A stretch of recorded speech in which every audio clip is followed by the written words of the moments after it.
It's the Raymond Sims Show on the Coliseum Sports Network.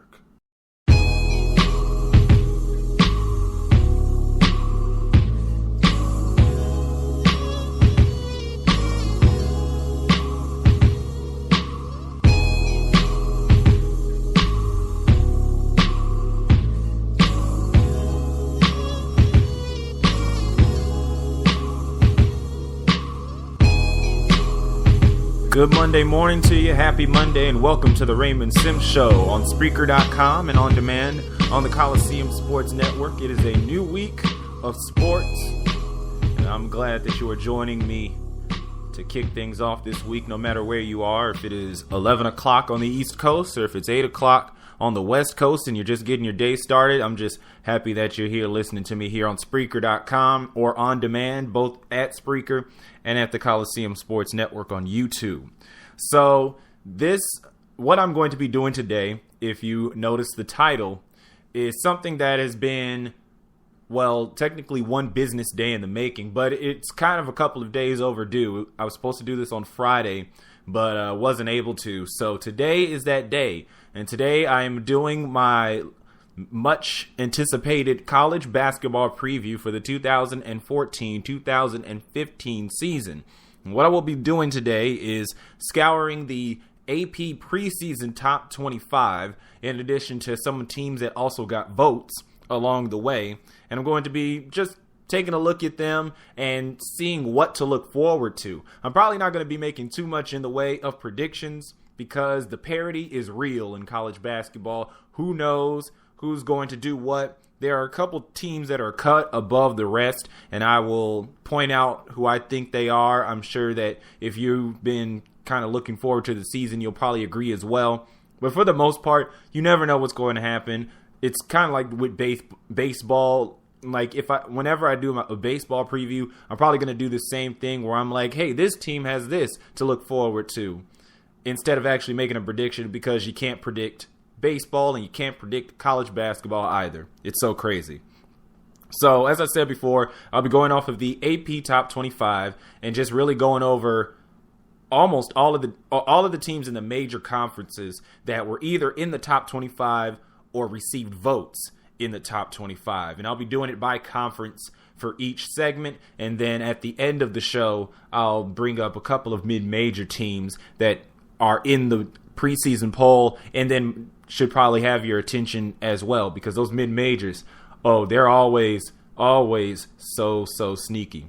But just be sure to remember that if you want to interact with me, you can leave a comment during the live show on Spreaker.com, or if you're catching this on demand, you can leave a comment at the Coliseum Sports Network page, and be sure to like the video that this broadcast will be with, and then subscribe to the channel, because these episodes go over there all the time, in addition to the awesome games and stuff that happen over there on the Coliseum Sports Network. You can also hit me up on Twitter at Sims Coliseum. So I check my timeline as best as I can during the show. I try to keep the Spreaker console open so that I know what's going on, but I also check my timeline during the show on Twitter. I'm a Twitter head, that's for sure. And then even outside of the show, like my Facebook page, and you can follow me on Tumblr and reblog all my stuff, simscoliseum.tumblr.com. So that's all out of the way. Let's get into the first conference here. I originally thought I was going to just go ahead and do the ACC, but I'm going to wait on that, because a lot of the conferences that I'm doing, I have like 5 teams for each that I want to talk about and look at. But there's a couple of teams that are kind of short because they're kind of light on top 25 talent this season, or top 25 consideration this season. So I'm going to go with a lighter conference here to start things off. I'm going to do a switcheroo, so you can catch the ACC later on here in the show. But I'm going to go with the conference that has the number 1 team in the preseason poll, and that is Kentucky, which picked up 1,604 points from the people that vote, and however much each spot is worth in terms of points for each team. Kentucky's at the top, 1,604 points. Kentucky is a team that has so much talent that a lot of people are wondering what John Calipari is going to do with all of it. We've figured out what he's done with all of it over the past several years. A lot of these guys decide to go one and done anyways, so it kind of opens up space for him to bring in more scholarship players and to tinker and toy with the lineups and rotations as he sees fit. But this year, it's a little bit more confusing. I mean, you have the Harrison twins, who are definitely going to be big players for Kentucky and whatever title run that they have this season. But then you also have additional people like Trey Lyles, who's also coming into the fold for Kentucky. And the word of the day, it seems, for Kentucky here in the preseason and then the first couple days of the season has been platoon. And I heard a lot of the word platoon in baseball during the summer. And usually with platoon, it's two guys that are okay sharing a position. Not the case here with Kentucky, where you have 9 potential draft picks just right off the bat, where you're platooning, just trying to make sure that you keep these guys happy. I mean, a lot of these guys come from high schools where they were the star player, and you're trying to bring them into a high prestige environment where they probably expect to be the ones to lead Kentucky to glory. But you have to control those egos, and you have to have them buy in to the system. John Calipari has had no problem with that so far, but you always wonder when or if his luck is ever going to run out. So in this case, he has his work cut out for him, but I think that it's probably going to sort itself out in terms of production and in terms of just making sure that the minutes are allotted correctly for these players. In terms of where they're going to be in once March comes around, I don't think there's going to be any doubt. And I'm sure that this team is going to be very fun to watch as well. I got to admit, I don't always keep up with the Kentucky games or watch them live. I don't know. It's just I like the mid-range teams, are like good but not the best in the conference type of thing. But I'm going to definitely make more of an effort to check out Kentucky this season. You know, I really had never seen them until like the championship game, because that's where they usually are. And then, but I'm definitely going to keep more attention to them because they should be fun to watch this year. Just more athletic guys hanging out in Lexington, hoping to win another championship for Big Blue. You know, just another day at the office. Also getting top 25 consideration in the SEC is number 7, Florida, who picked up 1,153 points. Florida was my pick. My, conscious in my head thought about it, ran the numbers pick to win the tournament last season. Because if you compare the characteristics of the past 20 NCAA champions, and somebody else did this, I did not do that myself, but Florida possessed all of those similar characteristics, things, advanced stats such as defensive rebounding percentage and assist to turnover ratio, slightly advanced stuff like that. Florida had all of those characteristics, and yet, just like you would expect, the big dog falls down to an underdog. I can't remember off the top of my head who they fell to. All I know is that my pick was wrong and my bracket was pretty much busted, just completely exploded. I had other brackets that had Louisville, and that obviously didn't work out either. So it was just a bad year for me with the brackets. I'm sure you probably had the same amount of trouble as well. But Florida was really a heavy favorite. They were storming their way through the regular season. They did fairly well in the tournament, in the conference tournament, that is, and then they fall short in the NCAA tournament. So now this year they have several guys still coming back. They have Chris Walker. They have Casey Hill. They have Dorian Finney-Smith. And the key here is probably going to be Casey Hill showing off that good point, that those flashes of point guard ability that he had. With any other college player, inconsistency is probably the most consistent thing that you can find with college players. But Casey Hill showed some flashes of huge, big-time talent, and they're going to need that because there's few things in basketball in terms of rotation more valuable than really, really good guard play.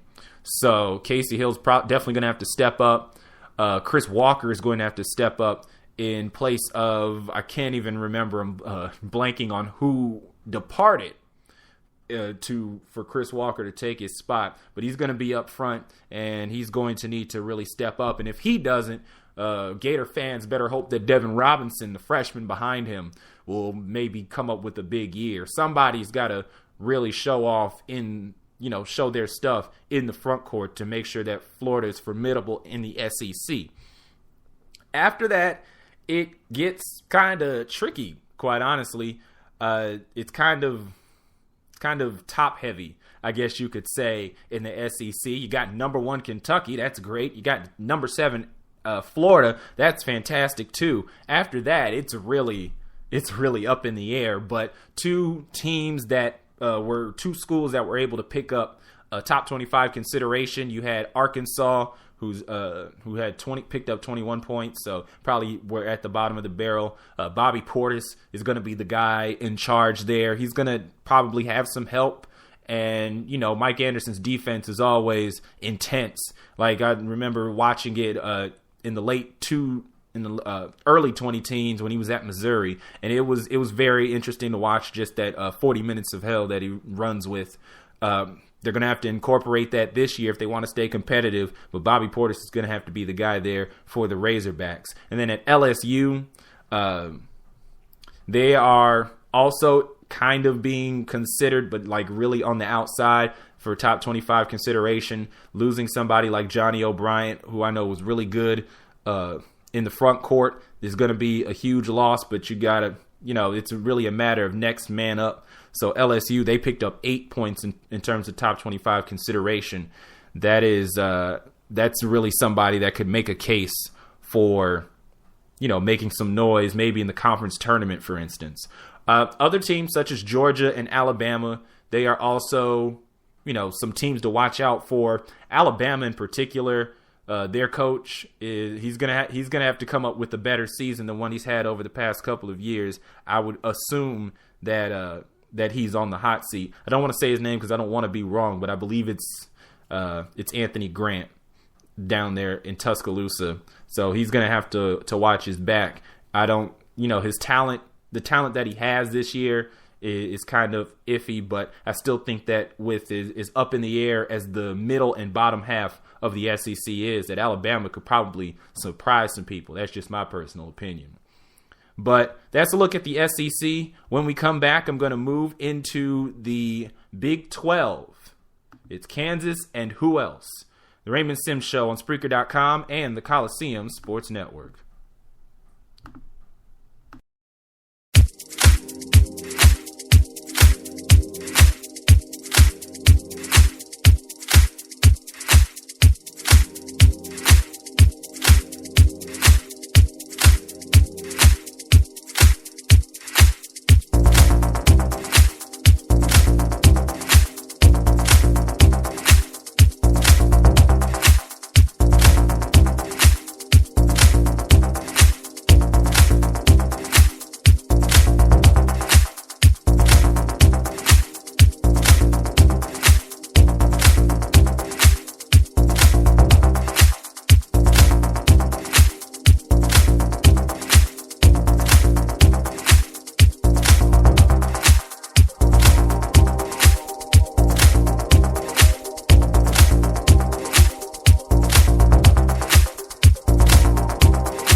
Back on the Raymond Sims Show on Spreaker.com and the Coliseum Sports Network, brought to you by SimsColiseum.com. Be sure to log on there. Some of the best sports action you'll find on the internet. Just got done talking about the SEC. Had to go rogue on my own show notes. I was like, nah, you know what? I'm going to do the SEC first, because why not? Kentucky is the number one team in the nation in the preseason poll. So why not start with their own conference? And it's a little on the light side. So I went ahead and did that. Kentucky, Florida, two teams that were in the preseason top 25. Arkansas, LSU getting consideration. Alabama, definitely a team to watch out for. Head coach Anthony Grant, his team missing out on the postseason altogether. Going to have to watch his back this season as his team's in transition, but he might be transitioning his way out of that position if he's not careful down there in Tuscaloosa. Moving into the Big Ten, Kansas is another one of those teams that, yeah, they're definitely at the top. That much is for sure. But then it's followed by who else? And there's actually, within this first hour, the conferences that I'm covering, they really are just a matter of like, this team's at the top. Who else is going to follow suit? It reminds me of this story that I've always heard about Larry Bird in the late 80s at it was one of the 3-point shootouts, and he just walked into the locker room where everybody else was getting ready, and he was like, which one of you guys is going to come second behind me? That's what a lot of these conferences are like. Like, quite honestly, I think the Big Five is all like, it's me, so who's going to get in line? So Big 12, not too much different. Kansas is number 5 in the preseason poll. 1,346 points they were able to pick up amongst the pollsters. Kansas is a team under Bill Self that just simply reloads, just like a lot of the basketball powerhouses. And it was last year that it wasn't. And granted, I'm here in Chicago, been here since the early 2000s. I saw the Illinois run to the Final Four, and I thought he was good then. I thought he was, really good coach then. And then I was sad to see him go. And then he's been at Kansas, and the team has been perennially, strong as well.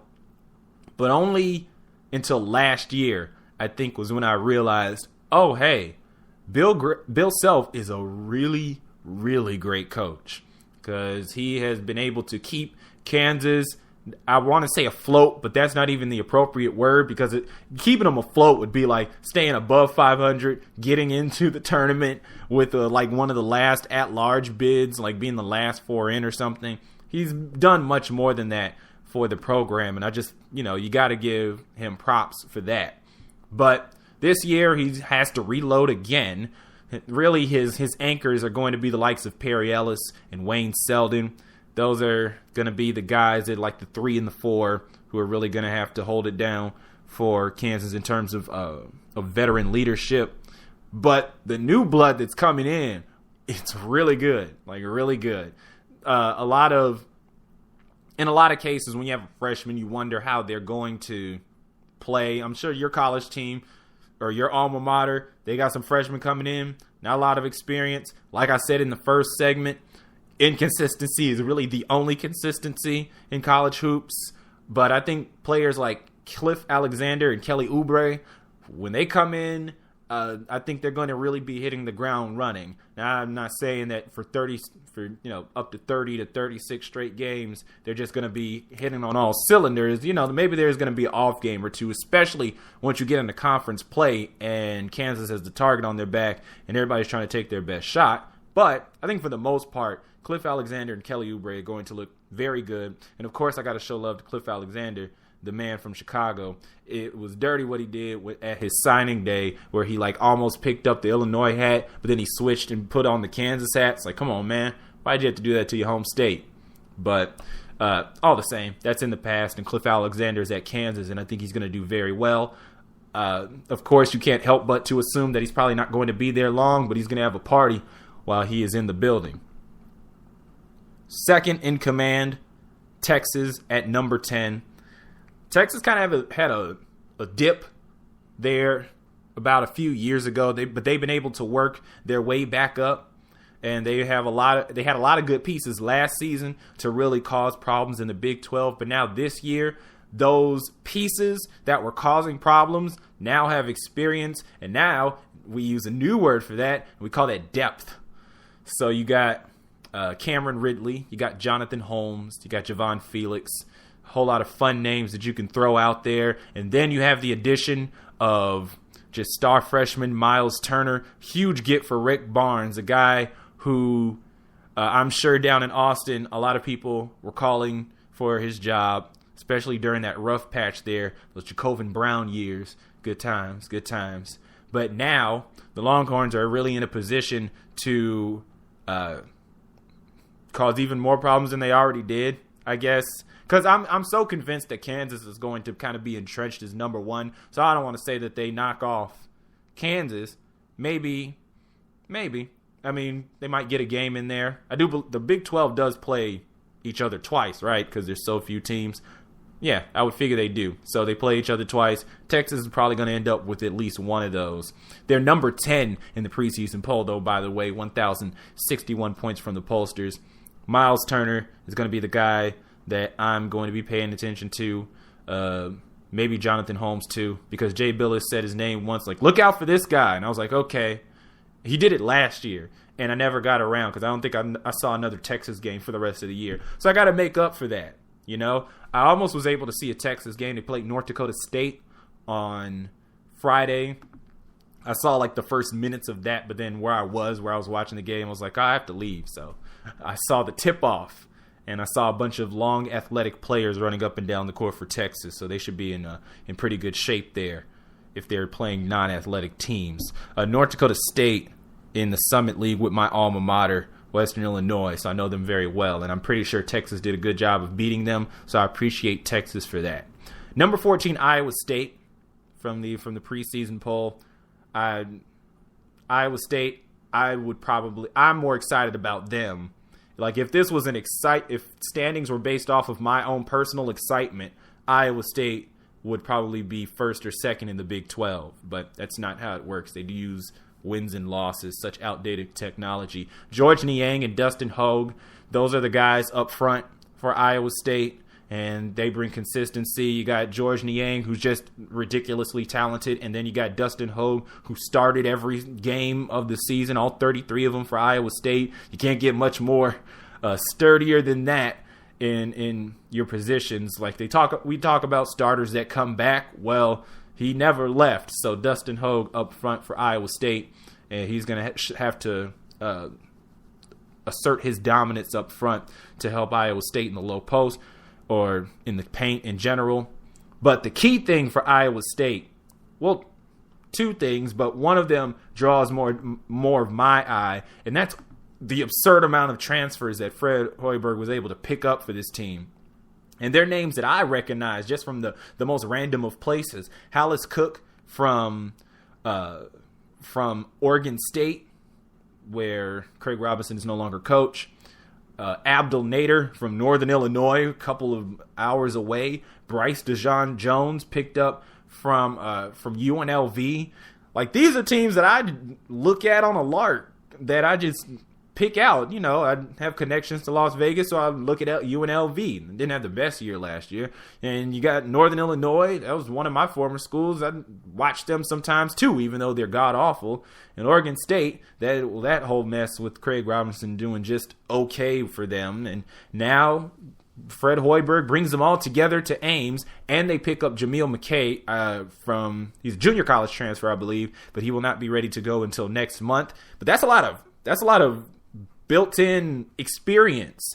Like usually when you bring in somebody new, like a freshman, you're going to have your growing pains. You might cut down on those issues when you bring in guys that are already prepared. I mean, Hallis Cook, Abdel Nader, Bryce DeJean Jones were all huge contributors to their team. Abdel Nader was a leading scorer at NIU. Jameel McKay I believe was a junior college All-America, if I'm not mistaken. So you're just bringing in that talent just right off of the bat to add on to guys that you already had. Iowa State is going to look very good. It's just going to be a mishmash of talent, and the pollsters are apparently going to keep them in the mid-teens. But I don't know, just the way that I was talking about them, I just convinced myself that they might cause more problems than people expect. Another Another key person for Iowa State before I move on, Monte Morris at point guard. Probably about as efficient a freshman year as you could have. As a matter of fact, so efficient, he set the NCAA record in assist to turnover ratio of 4.79.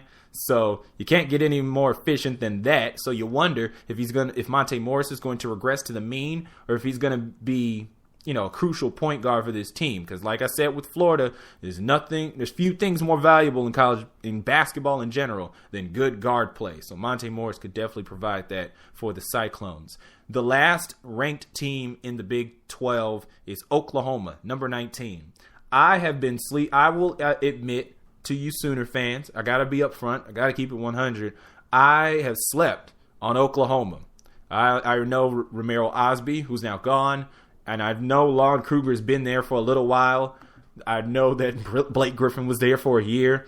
That's all I got, man. But Oklahoma, they came through there in the tournament, of course. But they might really be on track to do something in the tournament, like make it maybe to the second weekend if teams aren't careful. You got Buddy Hield, who had a heck of a season last year as a scorer. I was double-checking his stats, and I was just looking at him, and I'm like, oh, okay, no, he's the scorer. I see. I get it. Jordan Woodard also had a really good season for OU as well. So you have those guys building off of very strong seasons last year where they just hopped on the scene like, hey, I'm here. Pay attention to us down here in Norman. But then OU adds transfer from Houston, Tayshaun Thomas, who I remember last year really taking care of business down in the American Athletic Conference. He averaged 15 points, 8 rebounds, and 2.5 blocks a game, almost 3. So you bring that into the front court, that's going to be problems for a lot of Big 12 slashers and Big 12 big men when you have a lot of production from Tayshaun Thomas. And luckily for the Sooners, he is immediately eligible. So good on them. One team that I want to keep an eye on, too, is Kansas State, who is not ranked. They are, of course, coached by former U of I coach Bruce Weber, who just could not recruit in Chicago for the life of him. But he's in Kansas. He's at Manhattan, doing very well. The key will be Marcus Foster maintaining his production from last year where he was the do-everything guy. And there's also going to be some key additions for Kansas State as well. Justin Edwards from Maine, Stephen Hurt from Lipscomb, and Brandon Bolden from Georgetown. I'm guessing that Stephen Hurt left so that he could go to an easier school to pronounce. But Kansas State got some consideration in the top 25 poll. So that's a look at the Big 12. Coming up after this quick break here, I'm going to look at the Big 10. Will the Illini be on the list? Will I be a homer? We'll find out after this. It's the Raymond Sims Show on Spreaker.com and the Coliseum Sports Network.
Back on the Raymond Sims Show here on the Coliseum Sports Network. Stop myself from dancing to this music. I just went to the well here in the Spreaker console, looked for some good break music and found it. Now I can't help but to get down. Raymond Sims Show, Spreaker.com, on demand on the Coliseum Sports Network at youtube.com/user/Coliseum So if you missed anything here, don't worry, it will be over there. It will be here on demand on Spreaker.com, of course. So glad that you're joining me at whatever point in time that you are. If you're joining me too far into the future there, like if you were just checking back on an old episode, I'm sorry that this information is very old. I know throughout the broadcast I've been pointing out that this is the preseason top 25. I'm not sure if they put out a poll here today since the season just started on Friday, but just in case stuff shifted around, I want to make the disclaimer that I am going off of the top 25 poll from the preseason, which was a while back. Like, didn't they drop that in August or September? It's been a while. July? I'm not sure. It's been a minute, but I'm going off of that, off of some of the teams that you should keep an eye on during the college basketball season. There are over 300 NCAA Division I teams. Who knows which ones to actually keep up with and who's going to be the Cinderella? Well, I'm trying to help you out with that here. I will say I'm starting to realize how much more rapid fire this is than I thought it would be. I figured that I needed to make sure that I talked about enough teams from each conference and was able to fill time for each of my segments, which is, if you're not keeping a stopwatch, are about 13 minutes, give or take a few seconds if I'm talking too much. But I thought, hey, 5 teams. Why not? I'll put them in there. That should be fine. And, I don't have to, I should have enough time. That should fill enough time. But I'm realizing I'm just going, this team's good, and this team has this, and this team has that. So if I'm going too fast, my apologies, but there's just so many good teams. And like I said earlier, the parity is real. You never know which one of these teams is really going to have a breakout season. I mean, there's a reason they don't play the games on paper. But a lot of these teams look good, and there are particular teams that just look poised above the rest that could really make a run at the Final Four. One of them, as we talk about the Big Ten, is number 3, Wisconsin. People are in love with the Badgers. They're not my cup of coffee. I gotta be honest. I'm more of a athletic, up-tempo team, throwing some threes every now and again. If you got a poster for me every so often, I'd appreciate that too. How very nice of you to give that to me. But Wisconsin is not that. And I made exceptions. Sometimes I enjoy, slow-paced defensive teams because it's more like a chess match. I made an exception for my alma mater when I went there. They were one of the slowest-paced teams in college basketball when I was attending the school, and it worked for them for most of the seasons that I was there. It didn't work so much towards the end there, but for the most part, Wisconsin, not my cup of tea. But you cannot knock what they are doing up there in Madison. Very talented players. Definitely buy into the team concept. Of course they have to, because you don't want to make Bo Ryan mad. 2 key players that a lot of people are looking at to make a difference for Wisconsin: Frank Kaminsky and Sam Decker. 2 players that, if I was doing this preview last year this same time, probably would not have brought their name up. Probably wouldn't have even thought about Wisconsin or gave them a second glance. But they made such an impression on people when they made their tournament run this past season. And they're returning a lot of those guys that you can't help but to give them a look and give them the props that they pretty much deserve. Because, over time, you can't help but expect these guys to get better, and they were already pretty darn good in 2013, 2014. So the AP pollsters voted accordingly, and they are at number 3. Behind them is quite a few other. It's a huge drop off between number 3 and the next slot, but in that next slot and then the next guys down, it's pretty bunched up. So it's going to be a pretty intense battle in the Big Ten this season. That much is for sure. But the next ranked team in the preseason poll after number 3 Wisconsin was number 18 Michigan State. They lost Adrian Payne. That's a very big loss. Did they? I think they kept Keith Appling, or did they lose him? I'm going to double check right now. But they lost. Yes, they lost Keith Appling. They lost Adrian Payne. They lost Gary Harris. All three of those guys were very important to Michigan State last season and made them the not so secret sleeper pick for the tournament, even though, they fizzled out. They didn't deliver on those expectations, but there were so many people that were like, hey, look out for Michigan State. Hey, look out for Michigan State. Man, that's my sleeper. Like, everybody was like, yeah, this is my secret. Keep it between you and me, even though everybody, including I think almost everybody at ESPN, expected Michigan State to go very far. So like I said, not much of a secret, even though it didn't pan out.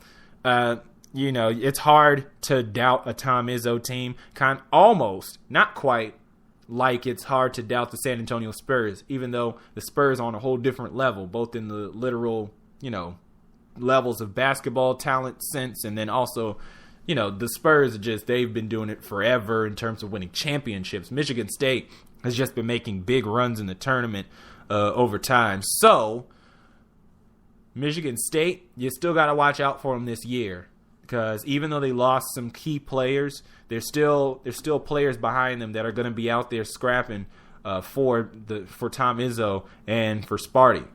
So it's just a matter of who it's going to be. Got to be honest, I'm not completely sure. I guess Brandon Dawson would probably be one of those guys. One of my favorite people is Lou Rawls Nairn, just because his name is Lou Rawls, and it's Junior. He's Lou Rawls Nairn Jr., which means that he's named after his father, which is, now there's two Lou Rawls out there. Double the awesomeness in terms of names. Behind number 18, Michigan State's number 20, Ohio State. They didn't lose as many key guys. Michigan State lost 3. Ohio State lost 1 in Aaron Kraft, but he was really, really important. Really, really important. Thing is, it's Shannon Scott, who should be able to fill the shoes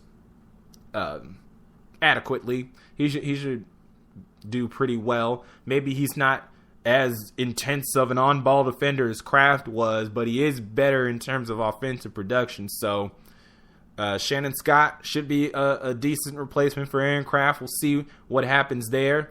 Sam Thompson is there. I hope he delivers more posters for all of us and signs them with an amazing signature. He's another Chicago guy too, by the way, Sam Thompson. So I'm looking forward to that. Number 21, Nebraska. That's another team I'm really excited about. Not just the Illinois and Chicago teams. Hey, you look out for that Cornhusker State. We'll talk about another important Cornhusker State team a little later in the show. But right now, number 21, Nebraska, they shocked the world last year, but they're not shocking anybody this year. Number 21 in the preseason poll. People are expecting a lot of big things out of Tim Miles and his crew. He added an assistant coach over the offseason. He was that assistant coach, Jim Molinari, who was the coach while I was at Western Illinois. He was the coach of the basketball team. Led us to some good times. Last year was a little iffy, but he's now moved on to the assistant coach spot. So now he's going to be there, and hopefully that can take Nebraska over the top. Maybe they can jump some spots up there in the top 25. But Siobhan Shields and Taryn Petway, those are going to be the key players for Nebraska, especially Taryn Petway. A lot of people are expecting great things out of him. And then number 24, Michigan, that's the last ranked team in the Big Ten. They lost some key players as well, and it's going to be important for them to. I don't think of them as a reloading team. I almost worry that they might take a more sizable dip than a lot of the other reloading teams that I have discussed. But in the end here, it's going to be on Karis LeVert. Just a couple of years ago, it seemed like they just had an array of talent. Trey Burke, Glenn Robinson, one of the Horfords. Is it John, the one that went over to Florida? I'm not quite sure, but it was a Horford. And there was a couple of other important players, Nick Stauskas for Michigan, and now all of them are gone. And the last one that's left from those group of teams is Karis LeVert. So It's going to be on him. A lot of people are expecting him to actually raise his draft stock. Like, a lot of people are looking at him like first round, a lottery pick possibly. That's interesting expectations to put upon him, but I don't follow draft prospects like that per se. I just follow college players in their current form. But for Michigan, it's going to be on LeVert and whoever else can come out and step up into the position of helping Michigan stay within the top 25 and possibly make a run in the tournament. Now, those are all of the teams in the Big Ten that were even considered for the top 25. Like, those 5, that was it. But of course, because I am from around these parts, which is Chicago, I got to throw in Illinois, the local team, not Northwestern. Northwestern is not going to be a good team, even though I'm appreciating what Chris Collins is doing. But don't worry about Northwestern. Illinois, on the other hand, they're probably not going to be the best in the world either, but they are taking on. They look like they're going to be at least in a transition year this year, but they look like they're probably going to be big problems in 2016. Now, granted, this is the 2015 college basketball preview, so maybe it's not as relevant exactly, but you never know. I think Illinois could probably run away with some key wins that could either help their stock in the tournament or could really make it hard for the selection committee to determine certain resumes for teams at the top. Ravante Rice, he's going to lead the way again. Nana Egwu is still around, so he's going to be crucial in the post for a team that doesn't do well in the post. They also turn the ball over a lot, turned it over 17% of the time last year. Going to have to cut that down. I know that was some hard-hitting analysis from me. Huge loss for Tracy Abrams, who has a ripped knee, so he's going to be out for the season pretty much.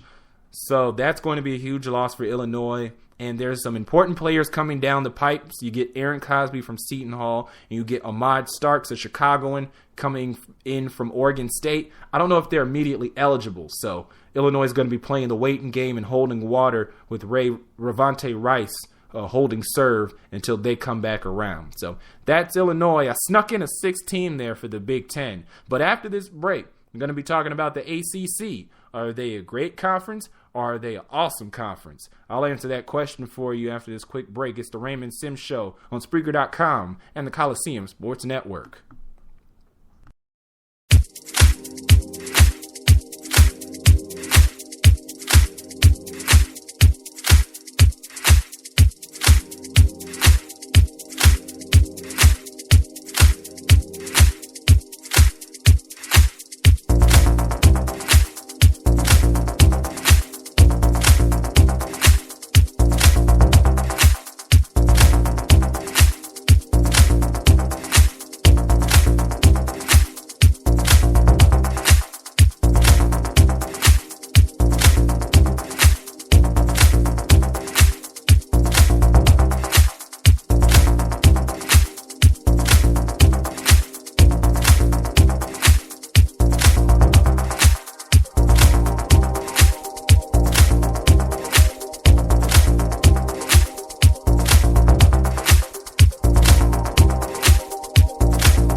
my time to jump back in, dance to the song again. It's the Raymond Sims Show on Spreaker.com and the Coliseum Sports Network. A lot of big stuff happening in the world of sports today.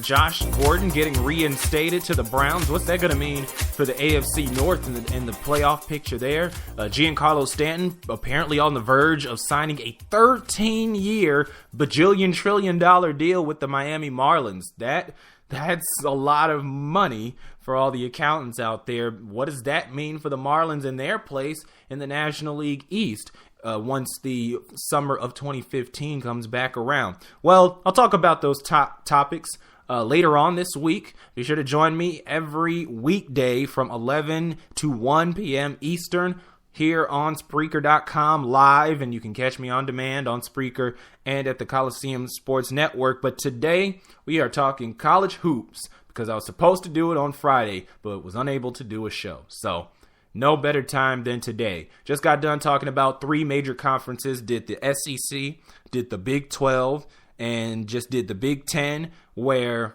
I didn't just get in 5 teams. I got in 6. Snuck in a bonus one there for you. Technically 7, because I glossed over Northwestern there intentionally. So I got 7 teams in the Big 10 there. Conference that is now 14 teams big, with the addition of Maryland and Rutgers. They're probably going to be down at the bottom of the Big 10. We'll see how that goes, though. I could not possibly tell you who's on that roster right now, just to be very forthright with you. I do know who's on the roster for the ACC, who just keeps getting better. I know a lot of people rolled their eyes about the ACC last year and how awesome and great they were with the addition of Syracuse and Pittsburgh and just all the awesomeness, and oh man, they're going to be a force that's unstoppable. And then a lot of the teams pretty much fizzled out that they got into the tournament, including the likes of Duke, who's now number 4 in the preseason top 25, who lost to Mercer last year. Will they be able to avoid the upset this time around? Lost to Lehigh in 2012, that C.J. McCollum team, and they lost to the nay-naying Mercer Bears from Macon, Georgia last season. A part of me and my soul does not want them to avoid the upset this year. Coach K is a very polarizing figure, and it depends on what day it is and what the weather's like and how the wind's blowing. Some days I think Coach K he's all right. He's cool. He's good at what he does. And other days, I hate him with the passion of 1,000 suns. Just depends on how I feel and what he says. But, of course, it can't be denied that he's definitely one of the, if not the, best college coach of all time. So, I'm objective at least. But Duke is number 4, picked up 1,415 points in the AP preseason top 25 poll. And the big name that jumps out at me in neon lights is Jahlil Okafor. Yes, another Chicagoan. I mean, just really tell you something. Chicago's been all over this preview, and I promise you, I'm not even trying. I didn't even wedge them in. I wedged in Northwestern and Illinois, but that's the only thing I've wedged in. Otherwise, I'm talking about the teams at the top, and here's another Chicagoan finding its way in, Jahlil Okafor. A lot of people are excited about him. I am as well. 6'11", went to Whitney Young, I believe. Dolphins, correct me on that if he didn't go to Whitney Young. I think he did. But he's definitely one of the freshmen to watch. A lot of people are expecting him to be one and done. But, we'll see what happens. Sometimes these guys enjoy campus that they'll stick around for another year. Jahlil Okafor is going to be very crucial in the post. But he also is able to extend his range a little bit. And for all the range that he may not have, he can extend it even more. That's what college is for now. For these young players to get development. But Jahlil Okafor is already coming in ready to go for the most part. He's been showing out in these 2 easy games against Presbyterian in Fairfield. And while I had the time, I got to say, I feel bad for Presbyterian. Their football team got whooped by Ole Miss about a few weeks ago. And then Duke just put a hurting on them. I really hope that whatever money they're getting from these games is going towards all the scholarships. But poor Presbyterian. But Jahlil Okafor looked great against them and looked good against, did they play Fairfield or Robert Morris? One of those teams from up east. But Duke really was just steamrolling over the competition. I'm sure they're excited to either get into some of these tougher non-conference games or into the conference schedule, because that is going to be a gauntlet. Some other Duke points here. Quinn Cook, lone senior on the roster, and the point guard. How convenient. So Quinn Cook is the DC native. It's going to be very incumbent of him. It's going to be very important for him to have that, to show that maturity, to show the way, and to have that poise to run the offense for Duke, especially in key situations down the line. He's also dealt with those 2 upsets to Lehigh and Mercer, so I'm sure he wants to get off the schneid here before he calls it a career in college. North Carolina, not too far away in the Raleigh-Durham area, and also not too far away in the top 25. They are number 6, picking up 1,274 points. The key here, Marcus Page. He's already shaping up to have an All-America season. He was great last year for North Carolina. He's going to have to be consistent as well. And then up front for North Carolina, the 2 names to know there are Bryce Johnson and Kennedy Meeks. Both of them already look good here early on with the game that they played. So at least in the non-conference portion here, in the 2014 portion of this season, I don't think you have to worry about Bryce Johnson or Kennedy Meeks, health allowing. And then you also got JP Tokido, who I like saying his name, and I'm sure that he will also provide some sort of importance for the Tar Heels. Number 8 is Louisville, the new kid on the block. And they enter the ACC, a conference that already had prestige, but then picked up some prestigious Big East teams to add more prestige. And then you get the 2013 NCAA champion to come in. So now it's just prestige on prestige. It's prestigeception. And Louisville helps out with that. They're number 8 in the preseason poll. The question is, will they have an adjustment period? We saw it happen to Syracuse, who started off 25-0 and then ended the year going 3-6, and they went out in the first weekend to Dayton, just upset by a Dayton team who was just hot and was able to make some noise in the tournament. But Syracuse just really fell flat after starting off so strong. Will we see that from Louisville? I don't think that you should expect that, as long as everybody is healthy. There's definitely questions like, how are Chris Jones and Terry Rozier, how are they going to do replacing Russ Smith? Is Montrezl Harrell, how dominant is he going to be? Is he going to be dominant, or is he going to be really, really dominant?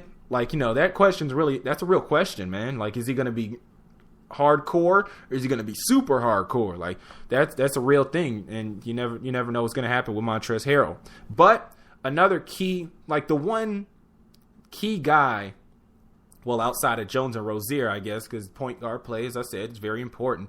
But the one key guy that is going to have to come through for Louisville this year, and has probably been chomping at the bit to contribute more, but now he has the opportunity to do it finally, is Wayne Blackshear, who's from, you guessed it, Chicago.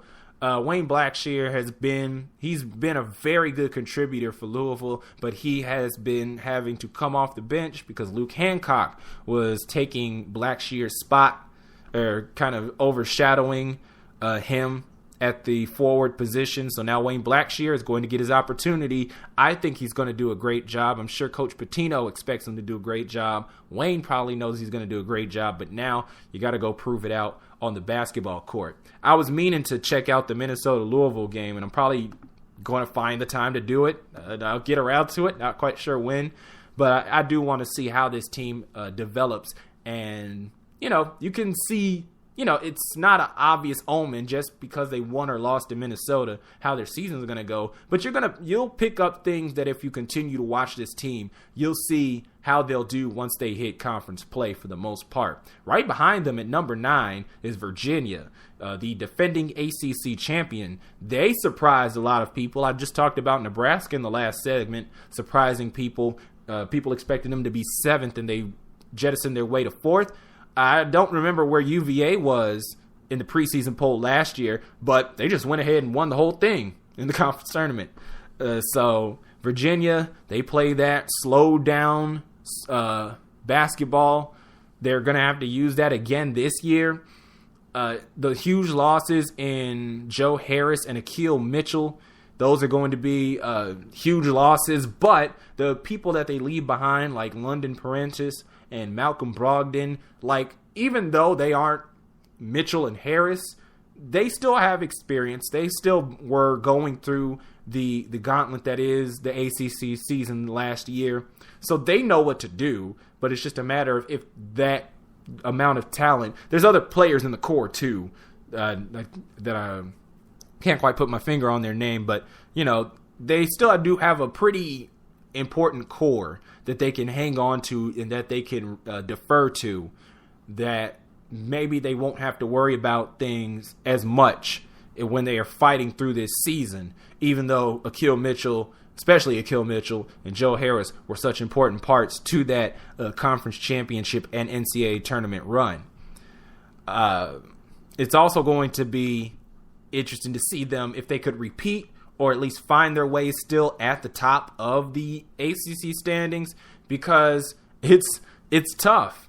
Maybe it's not as hyped up as journalists were making it out to be last year, but these are prestigious schools that even if they have a down year, they're going to come back next year and they're going to look as imposing as possible. And you got to play the games to figure out how tough they really are, or if they're just paper tigers. But as far as we know now, it's going to be very hard for the Cavaliers to repeat. But if they can use their experience, if they can control the pace of these games, then hey, anything can really happen. Like, that's the reason that teams play slow down ball, so that they can proverbially put the ball in their court and they can run the tempo. That's why Western Illinois used to run it as well. And a lot of teams do it as well. The last team that was ranked was number 23, Syracuse. So huge drop off from 9 to 23. There were some key losses, especially Tyler Ennis at point guard. Now it's Caleb Joseph, who a lot of people are high on, but at the same time, it's yet another new boss in charge. So it's going to be interesting to see how he develops into a point guard for Syracuse. Also, you got to wonder where the offense is coming from, because you don't want to rely on Trevor Cooney all the time. So that's a problem as well. Defensively, Syracuse is always going to be in the game. I mean, they've been running the zone for years, and it's worked for them. That's not going to change. But you got to wonder where the offense is coming from and how reliable the point guard play is going to be. And that these guys from last year are going to want to recover from that aforementioned 2014 season that was ended so horribly, where they started 25-0, looked unstoppable, and then it just all deflated in those last 9 games when they fell to Dayton. So that's a look at the ACC, and that's the first hour here, looking at some big programs and what to look forward to in the world of college basketball for them. But I'm not done. In the second hour, I'm heading out to the West Coast to check out the Pac-12. I'm checking out the leftovers that didn't go over to the Big East. I'm checking out the Big East. So there's more action. College basketball preview action to check out here. Don't go anywhere. It is the Raymond Sims Show on Spreaker.com and the Coliseum Sports Network.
We enter hour number 2 of the Raymond Sims Show on Spreaker.com and the Coliseum Sports Network. Glad that you are joining me today for this college basketball preview, where we are scouring the U.S. to check out which teams to look out for in March, in November. And I'm glad that you're joining me today. Just know that if you want to interact, you can leave a comment on the page during the live show. If you're catching us on demand on the Coliseum Sports Network YouTube page, you can leave a comment there about anything that you hear about today. I've left out some teams, and I'm sure there's some fans that are probably mad about that. So you can let me know over there on the Coliseum Sports Network YouTube page, youtube.com/user/Coliseum Sportsnet. Be sure to like and subscribe over there as well. Like the video, subscribe to the channel. But I'm sure that if I left your team out, then you're probably not going to like it. But like it anyways. It'll be great. I left out Pittsburgh. I left out Iowa. Those are definitely teams that I'm looking out for. But I only have so much time, man, to discuss all the teams that I want to cover. So I've really just been doing top 5. I did top 5 and then 2 local teams for the Big Ten, but that was an exception. So for the most part, I'm pretty much doing top 5. I covered the SEC. I covered the Big Ten, the Big 12, the ACC I just got done with. That's probably the deepest league out of all of the major conferences. That I know that much to be true, much to the chagrin of probably other fans in other conferences, but that's just the way that it is. The next conference that I'm going to talk about isn't so deep. That is the Pac-12. Now, anybody can beat anybody in the Pac-12. That much is for sure. That's the thing about top-heavy leagues is like, sure, there's the team or two at the top, but in the middle there, everybody's scrapping for a spot. And I think that's what's going to happen here in the Pac-12 this season. I've heard the term down year for a lot of the recent years in the Pacific 12 and then Pacific 10 conference, even going back.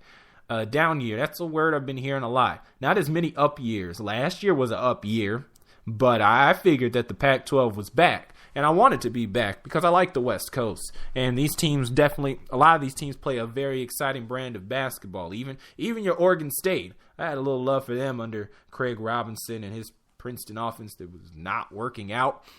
But, he had some very talented players there that for some reason he could not convert into a tournament team. But that's neither here nor there. Number 2, Arizona is leading the Pac-12 according to the top 25 preseason poll, 1,518 points. So probably quite a few first place votes in there to raise them up. Arizona is returning a lot of key players from last year. The only guy that they really lost was Nick Johnson, and right behind him is an equally average name but amazingly talented player in Stanley Johnson. A lot of people are excited about Stanley Johnson out there at Arizona. I am as well. I want to see what this freshman has. He strikes me as an athletic player, so I just want to see Arizona run the floor. I haven't been able to catch a lot of Arizona games. They still run the floor because they should, because it's awesome. Arizona is definitely going to be a force to reckon with. They have the experience coming back. These players were already talented. It was just unfortunate that their tournament got cut short, but they're definitely going to be coming back twice as hard this season. So Arizona, number 2, bear down for the Wildcats. Right behind on the other spectrum of the top 25 is Utah. At number 25, they are tied with Harvard, so there's actually 26 teams in the AP Top 25. Utah comes in 98 points for them that they were able to pick up. I'm sure that they were probably at the bottom, a lot of bottom 24th, 25th, 23rd picks there. But the player that a lot of people are excited about there in Salt Lake City is DeLon Wright, who is related to Dorell Wright, who's up in Portland right now.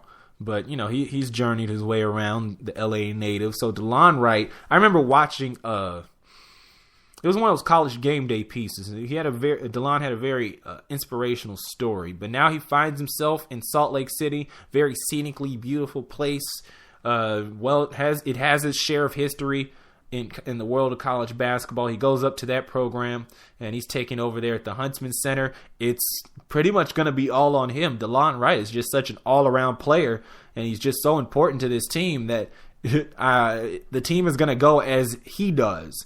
But in terms of just his ability, he averages about 16 points a game. He averaged 16 points a game last year, had about a 63% true shooting percentage, 5.3 assists last year, 6.3 rebounds, 2.5 steals, and just about 1 block a game. He did it all. He's going to have to do it all, but that might be enough in the Pac-12, so that's the thing. Or maybe DeLon is just that transcendent of a player that himself carrying this team should be enough to stay afloat in the Pac-12, and I think the pollsters probably saw that much in him that they are going to give him the number 25 nod, or his team, that is, the number 25 nod, though I guess, as I said before, if he's pretty much carrying the team, I guess they are giving him the top 25 nod tied with Harvard.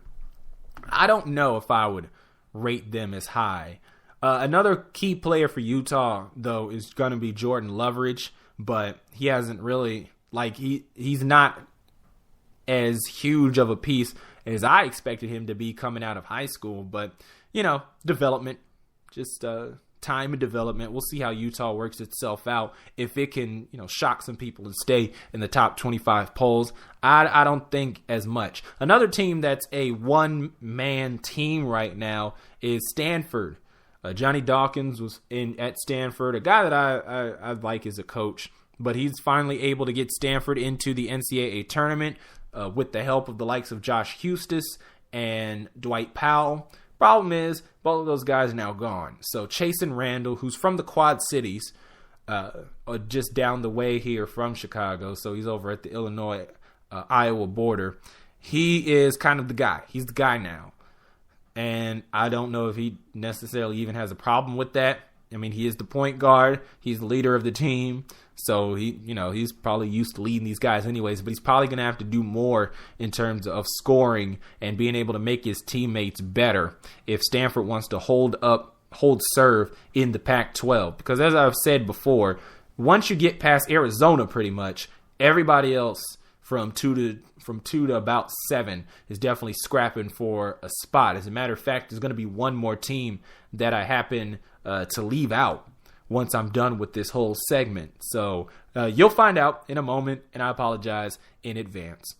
Colorado also got some top 25 consideration, picked up 57 points. I'm surprised that they aren't ranked higher.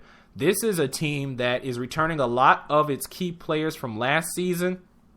A Tad Boyle-led team that has made a number of appearances in the NCAA tournament, has never been too low in a given season. As I said before, have kept a lot of their guys from last year. Specifically, the only huge loss that they had was Spencer Dinwiddie, who went down last year with a ACL tear anyways. So they spent pretty much that second half of the season, including the tournament, going on without him. So Colorado looked very good down the stretch there, even without the one guy that the one key player that they actually lost. And you would think that they would have to get over and learn how to go on without, but they already have. So, and then they also have I'm trying to figure out how to transition it to this next point. I'm just messing it up grammatically, but basically what I'm trying to say is that they have a trio that was already developing last year. That's where I was trying to go. See, I finally made it to my destination. And that trio is Askia Booker, it's Josh Scott, and Xavier Johnson. I try to make sure I don't say Xavier. Xavier Johnson. Those are the 3 guys that are probably going to be very crucial to Colorado getting back into the tournament again. But I'm surprised that the pollsters didn't give them more love based on what they had to deal with last year and how good they looked doing it. They also are kind of deep. They have some key role players in Wesley Gordon, Xavier Talton, and Jerron Hopkins. And what's the odds of that? Having 2 guys on the same team named Xavier. It's just funny how those things work out. I mean, I guess it's like the prevalence of Shaqs that have been going around lately. Shaquille's going around lately because I guess they're at that age. And now I'm feeling old. So I'm going to move on to UCLA. Now, UCLA, you would think, is a school that you just can't ever count out. But they're going through some things. They lost several key players, including, but not limited to, Kyle Anderson, who was pretty much in the Penny Hardaway mold of really tall point guard, and he's a low to the ground kind of guy for a 6'7" guy, which is kind of funny, but he was a really crucial part of the team. And then Jordan Adams, who could just score at will for UCLA, they're gone. And so now they're stuck with, even when I was researching, I couldn't get a good feel on the type of guys that they really had, but I'll run off the names here on one of the tabs that I still have open here. Oh, they also lost Zach LaVine, who wasn't really factored into the rotation anyway, so he was like, skip that, I'm just going to go to the league and take off. Well, we'll see if he'll take off. But, there's a lot of talent that left UCLA between this year and last year. And then the talent that was supposed to come in, not all of it is coming in. Jonah Bolden is ineligible for this season due to academics. So while he's practicing with the team, he's got to work his way up. So now he's out until probably the next semester. And then John Octius, who's not even coming at all because he was denied admission to the university. So how messed up is that for UCLA? So they have a freshman named Kevon Looney that we should probably watch out for. They have Norman Powell, who's still there. And then the tricky thing is that they have the coach's son, who is going to be playing bigger minutes this year. I can't remember the son's name, but he's going to be tasked with running the offense pretty much at the point, and he's probably going to be taking more shots. And, what good is that going to do for UCLA? So it's going to be an interesting situation in Westwood to see how they can work it out and if they can probably fight their way to the top. I wanted to talk about USC as well because I like Trojans basketball, even though it's awful. But I got to take another break here. And coming up next, I'll be talking about the American Conference for America and how the talent pool just got a lot thinner in the American Conference. It's the Raymond Sims Show on Spreaker.com and the Coliseum Sports Network.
Raymond Sims Show here on Spreaker.com and the Coliseum Sports Network.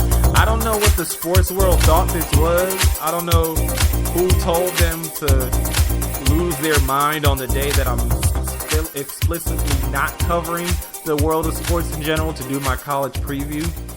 But it's crazy right now between Josh Gordon and Giancarlo Stanton, and now all of a sudden there is a huge trade that has apparently gone down between the Atlanta Braves and the St. Louis Cardinals. Shelby Miller and Jason Hayward are involved in it. We are definitely covering that in the coming days this week. But right now, we are almost done here with my college basketball preview.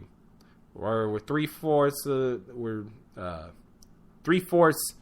still got 3/4 of the show left to do, pretty much. Still got some stuff to talk about. I know I've talked about the big conferences. I think I've pretty much hit the big five there. SEC, ACC, Big 10, Big 12, Pac-12. Yeah, that's the big five right there. And so I'm sure you're sitting there like, okay, who else is there to cover? Well, my friend, there's a few more teams left. There's actually technically 8 more teams left that are on the top 25 that I'm covering here on today's show.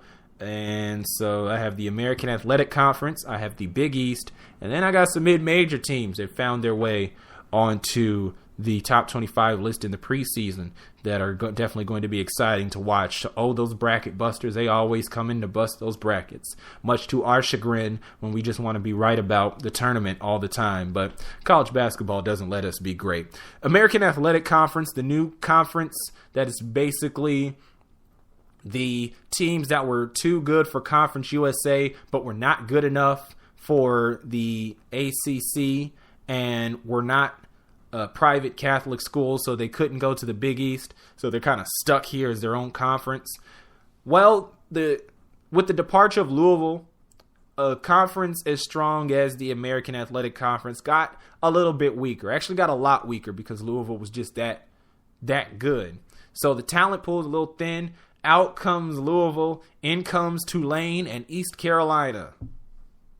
Have fun. On the bright side, for these 4 teams that I'm going to mention here in this segment, they are definitely slated for at least 1 or 2 wins, depending on how their conference schedule shakes out. They should be penciled in for another 2 or 3 extra wins there. So that's a plus, even though their resume will not look as awesome once selection time comes, but you really got to play who's in front of you. The schedules have already been set and the games are already being played.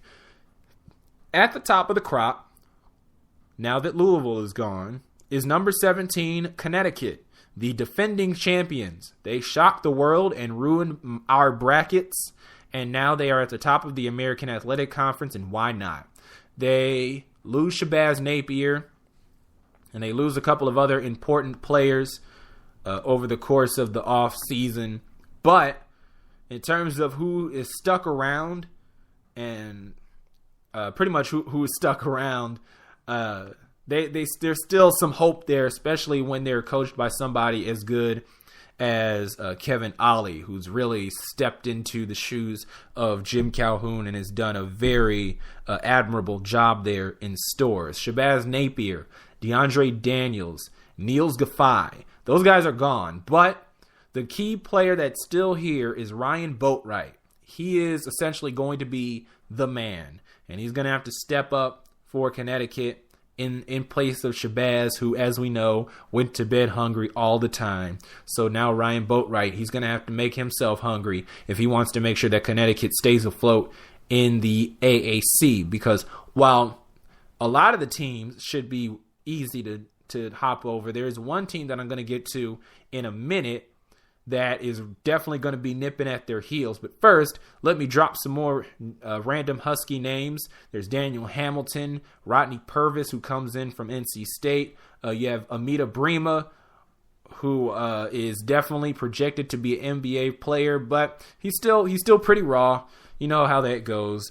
Projected future lottery pick who still doesn't have it all together, but those scouts, they love him, and they are expecting great things from him. And then Omar Calhoun is also going to be another guy to watch out for to help Connecticut and the Huskies stay atop the AAC. But that team that is on their tracks is the SMU Mustangs out of Dallas, or technically University Park. I went to a college tour once down there at SMU, and they have a very beautiful campus. If there are any SMU Mustangs or any alumni from there that happen to be listening, just want to let you know that you have a very fine school. Expensive, but it's a very fine school. And their basketball team is very good. They just had a renovation of the Moody Coliseum. They have Larry Brown, the Larry Brown, running things, which is partly the reason that they're so good and have been able to bring in some decent players. So life is good there in University Park. And when I said that Larry Brown has been able to bring in some good players, he hasn't been able to bring in all of the good players. Emmanuel Mudiay will not be playing for the Mustangs this year, which I know is old news. That much is for certain. But it's definitely going to be problematic at the point guard position for SMU because so many people knew that Emmanuel Mudiay was just so good. You got to shake your fist in anger at his prep school for messing him up and not giving him whatever they did to mess him up, not giving him the opportunity to play at this institution.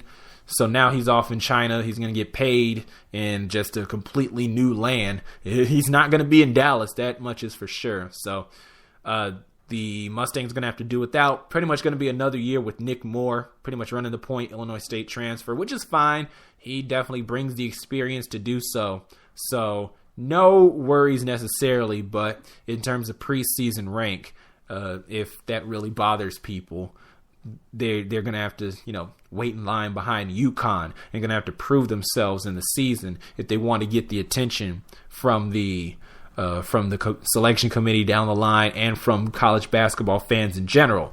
Now, after getting snubbed, probably being one of the biggest snubs in recent NCAA history, I'm sure that they won't have that same problem this time around. I'm sure it'll be a little more entrenched that they will be a tournament team.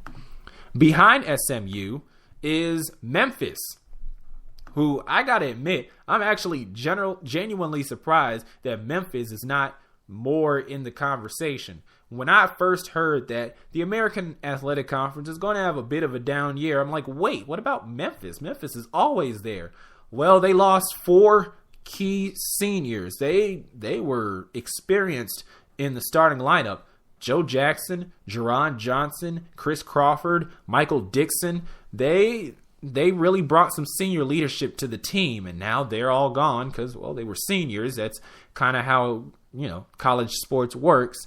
But the guys that they leave behind should be good enough to represent Memphis and definitely get them a spot into the tournament at least. I haven't checked the schedule. Maybe their non-conference schedule might be on the weak side. I'm not particularly sure because I haven't heard a lot of Memphis to the tournament talk. But I think Memphis can still get in there. That much is for sure. And they're definitely going to be a bugaboo for anybody that faces them. Their key get this year to join Pookie Powell and Shaq Goodwin are Kedron Johnson, who's a transfer from just down the road at Vanderbilt. He decided, hey, I'm going to go to Memphis. I wasn't far west enough in the state of Tennessee, so I'm going to go play at Memphis in a real pro arena. I don't know his reasons. For all I know, he might be from Memphis. I probably could have dug a little deeper to figure that out. But whatever his motivations are, he adds on to a very tough Tigers team. Say that 5 times fast. And you got to have a coach in Josh Pastner, who after Sean Miller left has not missed a beat for the most part. So I think Memphis is in good shape, even though people aren't fawning over them to take the American because, the defending champions in the way. I think that Memphis is definitely going to be a team to talk about, especially out of this conference where there's quite frankly not much to talk about. Now, this next team here, I am not a fan of their coach. I don't like Mick Cronin at Cincinnati. I just don't. He's just not my cup of tea. I think it was that Xavier-Cincinnati brawl. He had some post-game comments that kind of rubbed me the wrong way. And he strikes me as somebody with a Napoleonic complex. But, that's just me reading stuff and projecting stuff onto him. But, nah, I'm not a Mick Cronin guy. But his teams tend to be fairly good. There are times like the Yancey Gates Lance Stevenson year that they just had an absurd amount of talent and they underachieved. But this year, I will say, because remember, I am an objective guy, that they could very well surprise somebody and overachieve and get into the NCAAs. But, they don't exactly have the talent that they used to have. Sean Kilpatrick, one of the program's leading scorers of all time, and Justin Jackson, both of those guys were seniors and have since moved on. So there's a gap. And it's going to be important for whoever is next in line there, like Jermaine Sanders and any other guys that are on that Bearcats roster, to step up. Like, I can name a lot of Cincinnati guys that have definitely made a difference. I just named 4 of them that were so important. Yancey Gates, Lance Stevenson, Sean Kilpatrick, Justin Jackson. There was somebody on the team. They had like a French-based surname that I cannot remember. But Cincinnati, under Mick Cronin, is definitely... They've made games of whoever they happen to play, whether it's in the non-conference schedule or the conference schedule. And boy, don't get me started once they start playing the Fifth Third Arena. They hassle you. And I think that there's going to be more of that this year, just with a smaller talent pool. And maybe they can get past like Temple, then I think they can surprise some people. But yeah, after that. Because Cincinnati, by the way, got 8 points worth of top 25 consideration. So there's somebody out there that still likes Cincinnati coming into this season. But after that, nobody else was considered in the American Athletic Conference for top 25 consideration, by extension, kind of being a lock for the tournament. SMU probably says otherwise about that from last year. But there's a lot of interesting things going on there in the American Athletic Conference. You got Temple, who's always in it most of the time. Tulsa with Frank Haith. I'm rolling my eyes right now. Of course, you can't see it. I'm not a fan of Frank Haith. Kind of shady to me. But he does have some talent that Danny Manning left behind. So Tulsa could make a year of it. Houston, that's a team that definitely intrigues me the most. Not impressed, because I don't know what they're going to do. Kelvin Sampson, back after 6 years away. He was assistant coaching at the NBA level. But now he's back at it at the college level. We'll see if he can overcome that scandal that he dealt with at Indiana.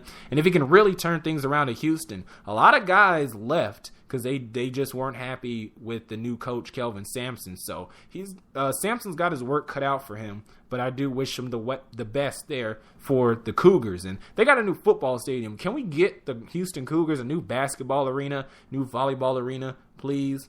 Can you guys pitch in? I don't want to tell people how to spend their money. But Hofheinz Pavilion is a little on the old side. I know there's history there and all that. Fly Slamma Jamma, the ABA played there for a while. But come on, man. Let's pass the hat around. Can we? But that's a look at the American Athletic Conference after the break. The Big East. Not very deep, but there's a lot to look at, if you ask me. It's the Raymond Sims Show on the Coliseum Sports Network and Spreaker.com.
Raymond Sims Show on the Coliseum Sports Network and Spreaker.com.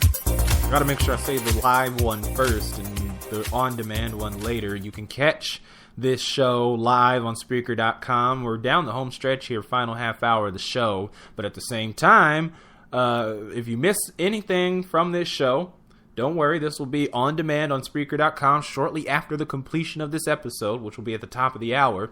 Also, you can go over to the Coliseum Sports Network YouTube page and check it out there, in addition to all the awesome sports fiction broadcasts that I'm doing over there.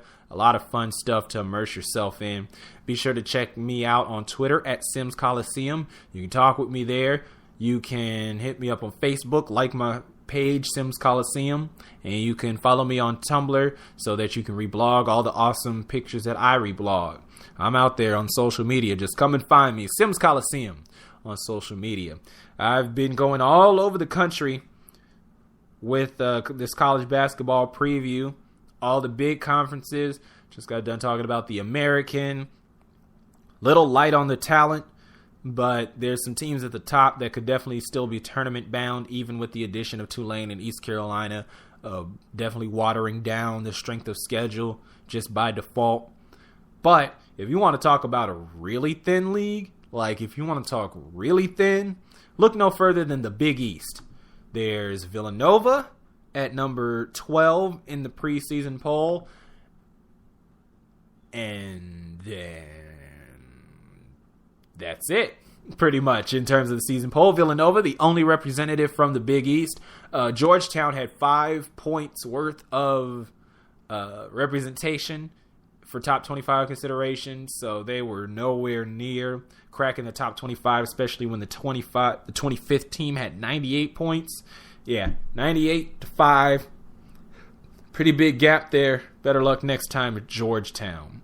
But let's talk about those two teams right here, right now. Villanova out of Philadelphia. They had a bit of a down year there recently, not this past season, but they had some rough years where they were on the outside looking in the tournament. And then last year, they shocked the world, just like a number of other teams that we talked about earlier, but nobody more so than the Wildcats of Villanova, who went 29-5 last year. A lot of people thought that it would still be a rebuilding year under Jay Wright. You know, I don't know if anybody's really calling for the job of Jay Wright. I'm sure people were patient and probably got a lot more than they expected. If you're a Villanova fan, I would presume. If you weren't, let me know.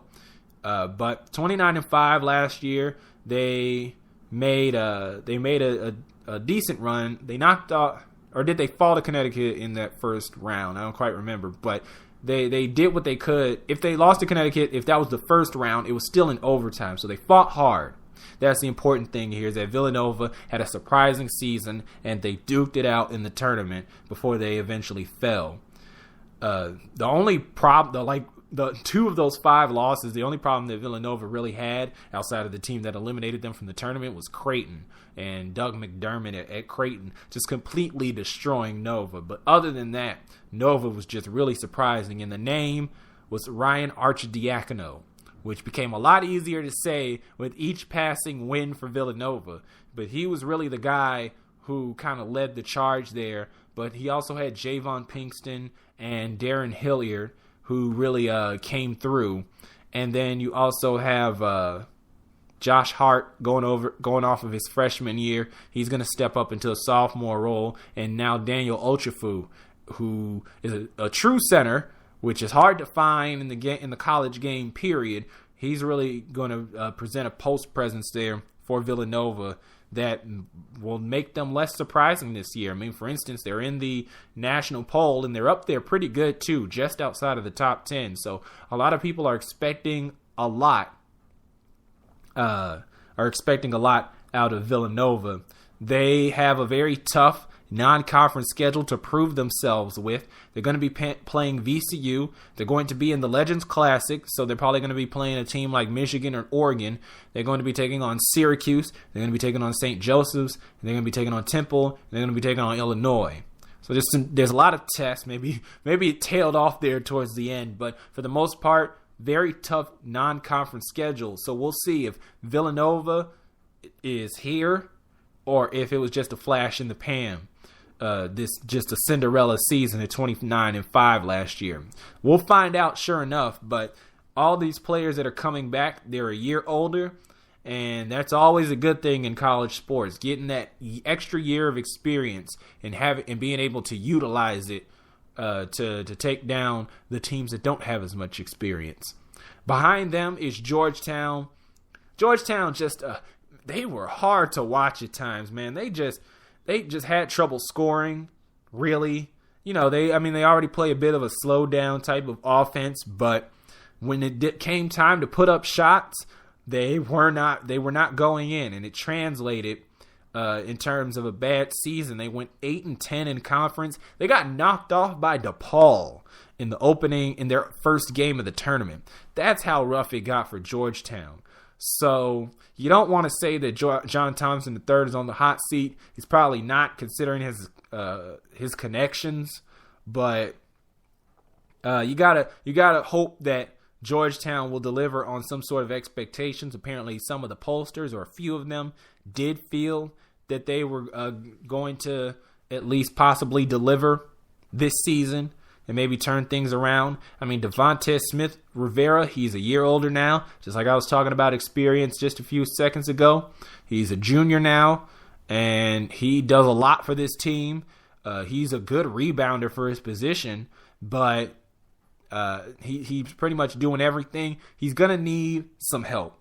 Jabril Trowick, he's going to be an important part to this team. He's coming off of a broken jaw, so hopefully he can stay healthy this year, avoid his jaw getting broken. I don't know what steps you take to prevent that, because that's kind of a freak injury in its own right. And then the X factor here for Georgetown is got to be Josh Smith, former UCLA big man. He was recruited to UCLA, just didn't fit in the program, so he was let go, or he left the school, whichever one. He left UCLA, like he wasn't there anymore. That's really the key takeaway here. So he ends up in DC, and it's really an opportunity to rehabilitate himself. We usually see that more so in the NBA, where you have a player who had like high expectations and he's just not working out with that particular team, so he eventually gets waived. So then he has to go to another team, and it's really a matter of, is he going to pick himself up? Is he going to keep his nose clean?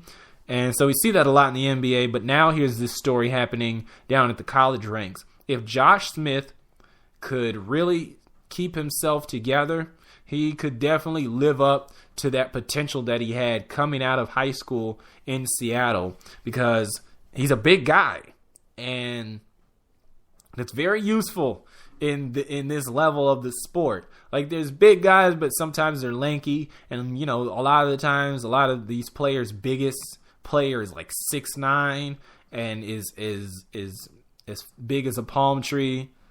A very thin palm tree, that's what I'm referring to. I know some of them have big trunks. It's not what I'm talking about. I mean like a small palm tree. So Josh Smith is a very useful asset, but he has to understand that he is a useful asset. And if he can, then that could really spell trouble for a lot of the teams in this division. And Georgetown could rebound from their disappointing season and maybe challenge Villanova for that title. Now, we go down the line, and there's St. John's and there's Creighton. And I'm going to be a homer because I was born in Omaha. I'm going to talk about Creighton first. And what they're going to have to deal with here, and what their coach, Greg McDermott, is going to have to deal with here, is life after Doug. Was Doug just carrying this team, pretty much carrying the load, or was just Doug McDermott that transcendent of a talent, but the guys behind him were also really good? We're going to have to find out, because they're going to be tasked with picking up the slack now that one of the greatest players in college basketball history is gone. Devin Brooks, Austin Chapman, Avery Dingman, Will Artino. 4 seniors that are going to be really important to the development of Creighton into a sustained Big East power. I looked at CBS Sports for a lot of these previews to get a good look at where these teams are standing, and CBS has Creighton as number 5. So, and understandably, because Doug McDermott was just that big of a part for this team. But you got 4 seniors there, so it could be Creighton could very well jump a lot higher, especially when you still have question marks for the second place team, Georgetown. Like, it's really up in the air after Villanova, guys. Even Villanova could be a bit of a question mark. We'll have to find out there because we got to figure out how they're going to get through this non-conference schedule. So Creighton has a chance here, even though they're number 5 on CBSSports.com, to really prove themselves that Doug McDermott, transcendent player, but we're pretty good ourselves. My question is, how is Creighton going to be next year once this group of seniors leave? But this is the 2014-15 college basketball preview, so we'll hold that off until next year.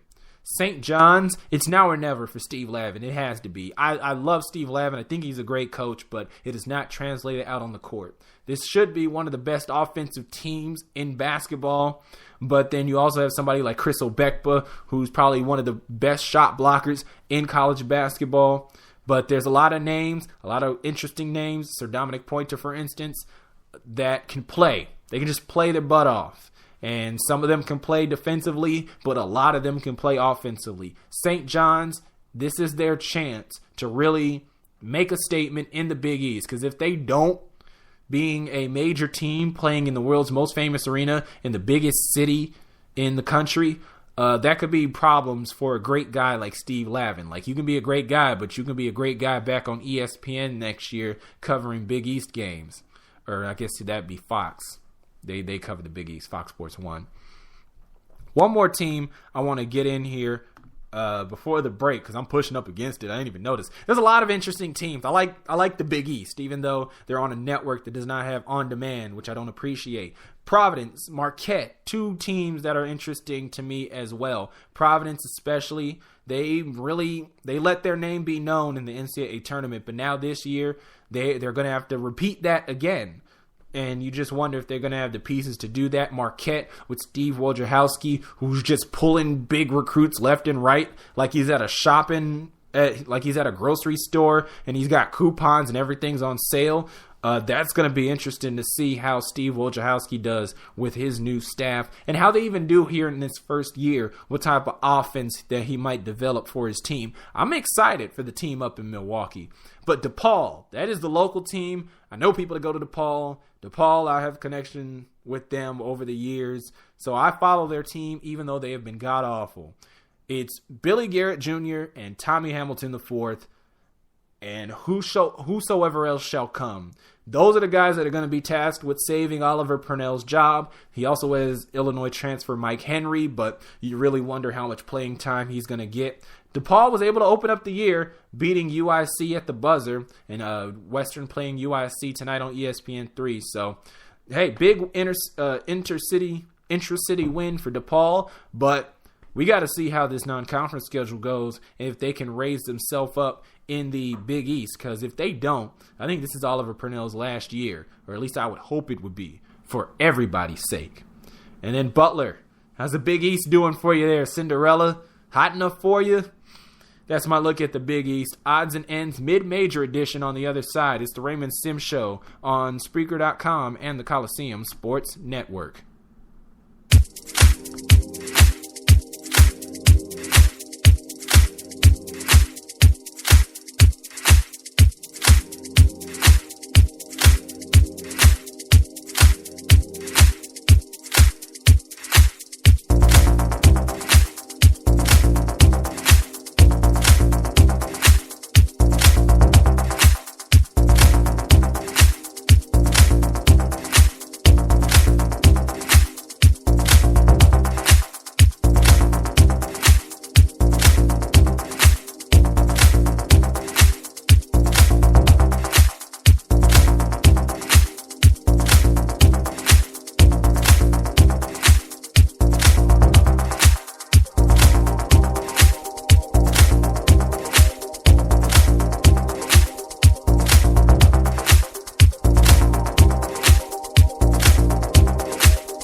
Zoom and Sim Show here on the Coliseum Sports Network.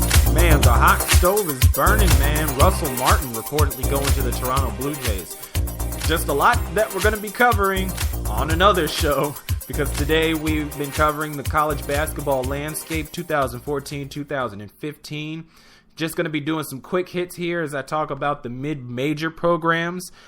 There are 5 other teams that are not in any of the conferences I mentioned today. I covered the SEC, the ACC, covered the Big 12, the Big 10, the Pac-12, the American Conference, and the Big East Conference, all of which have representation in the top 25. Well, there's 5 more schools that are also on the top 25 list, because there's 26. Because if you were doing the math while I was running those numbers there's 26 because Harvard and Utah are tied at the bottom. And I just gave up one of them. So the mid-major schools that find themselves on the top 25 list is number 11 Wichita State, number 13 Gonzaga, number 15 VCU, number 16 San Diego State, and number 25 Harvard, who is the first Ivy League team since the 70s, I believe, to be represented in the top 25. If I'm not mistaken. You got to go run and check that. It was either the 60s or the 70s. It's been a long time since the Ivy League has been on top. Wichita State, they're probably going to lose a game sooner, but they still have a lot of guys, like important guys coming back, more specifically Fred VanVleet. Also, just the way that Greg Marshall runs his offense and defense. I mean, this is another one of those slow-tempo, grinding halt defensive sort of teams. So whoever comes in, you can really plug and play, because the point of Wichita State's defense, and the reason that they were mostly successful, or very successful until the tournament when they faced Kentucky, was because the game was in their hands. And so there's going to be more of that this year, even with the loss of Clee Anthony Early. Takeo Cotton also going to be an important name there, because that's a fun name to say. So look out for Wichita State. They're still going to be a problem. Trust me, they're probably going to be hanging around the top 25. They're probably going to get comfy, probably going to bring in some furniture from IKEA. They're going to be here for a while, so don't worry about them. Number 13, Gonzaga. The West Coast Conference is theirs to lose. Like, even Wichita State, who's such a dominant team, they're going to get some fight back from the Missouri Valley Conference, because that's just traditionally just an intense conference once they get into conference plays and start beating each other up. Gonzaga, they should be fine in the West Coast Conference. But what about BYU? I will say BYU is a very intense team. Tyler Hawes, who is now the designated white hyper-scoring shooting guard now. I mean, he's replacing the likes of Jimmer Fredette, and can't quite remember who came before him, but now it's Tyler Hawes' turn. So he's no slouch. He's definitely he has become, or he's on the verge of becoming, like he's very close if he isn't already, one of BYU's all-time leading scorers. So he's no punk. I don't want to downplay it, but I really think Gonzaga has this in the bag. So I'm not too concerned about that, but that's why they play the games. It's going to be very intense at Orleans Arena this year, if that's where they still play the West Coast Conference Tournament. And San Francisco, that's just a team. I just want them, because I like that they're in San Francisco, I want them to poke somebody, man, or St. Mary's or somebody, just so they can knock off Gonzaga, who's had a piece of the conference championship for like the past 17 years. It's absurd. VCU and their Havoc is at number 15 down there in Richmond. Shaka Smart, he's still hanging in there. Breonte Weber's still there. They just had a convincing win against Tennessee at this Naval Classic. I don't remember the exact name of it. So they're still a force to be reckoned with. And I think that VCU, another one of these hardcore defensive teams, and it's even got a name for itself, Havoc, that's definitely going to be a team to watch out for out of the Atlantic 10. They have a little bit of competition. I mean, you got St. Louis, who is they surprised some people over the past couple of years, but this year VCU should be the top of the class for the most part. St. Joseph's probably has something to say about it too. San Diego State is at number 16 out of the Mountain West. UNLV is probably going to give them some trouble as well. Colorado State, they surprised some people last year, and they're probably going to do it again. Who else is there in the Mountain West? I don't think anybody really coming for the spot. New Mexico is always dangerous too, and if you ever go into the pit, that's always going to be a problem. Even if it's now nice and sparkly and renovated, it's still going to be a tough crowd. So New Mexico, UNLV, Colorado State, those are teams that you're going to have to look out for in the Mountain West. But San Diego State is head of the class at number 16 in the preseason. And then, as I said, Harvard. They focus mostly on academics, so I don't think they really have too many people to worry about. Brown is not going to come up from behind or anything. Columbia, I think Harvard's pretty safe against them. But Penn, they're always they were usually, I will say this, Penn was usually the team to run things out of the Ivy League. But Harvard's really turned things around since Tommy Amaker has been at the helm. I think, the Ivy League is Harvard's to lose. Sayani Chambers and Wesley Sanders in the backcourt. I think they're just too intense. They're head and shoulders above the rest of the competition, especially in a league that rightfully focuses on academics and has a reputation for that. To get two guys that are so athletic to come in as well, like, the Brains and the Braun both getting there, that's usually a recipe for running roughshod over the competition. So that is a look at the college basketball landscape, the entire top 25 and some other schools that were thrown in. I didn't even bother to count how many teams I covered today. Maybe I'll come back to you with that number tomorrow if I remember. But I do thank you guys for listening today. Be sure to join me for the rest of this week, 11 to 1 Eastern, I promise. Going to be talking football, some crazy stuff happening in baseball. The hot stove has apparently finally been turned on. A big trade, a couple of big signings. So we're going to be discussing that as well. The college basketball marathon is tonight, and I'm going to have to throw some sleep in here somewhere because I don't know where I'm going to get it from. I need to sleep at some point so I can stay up and at least watch most of the games. Of course, I think it's UMass in Manhattan. That is the game that is going to be on while I'm doing my show tomorrow. So I'll tell you how much I watch, if any, of the college basketball marathon. Also, I'm going to be watching Western Illinois, UIC. I could have went to the game, but I got stuff to do, man. I got website stuff to do, and it's just so much more comfier to just, chill at home and work on stuff, and also, watch your alma mater on online television. So I'm much more comfy doing this, but if you guys want to check it out, Western Illinois against Illinois Chicago, that is 8 Eastern on ESPN3. Just find it. I know there's a bajillion different games that happen in prime time on ESPN3. You'll find it.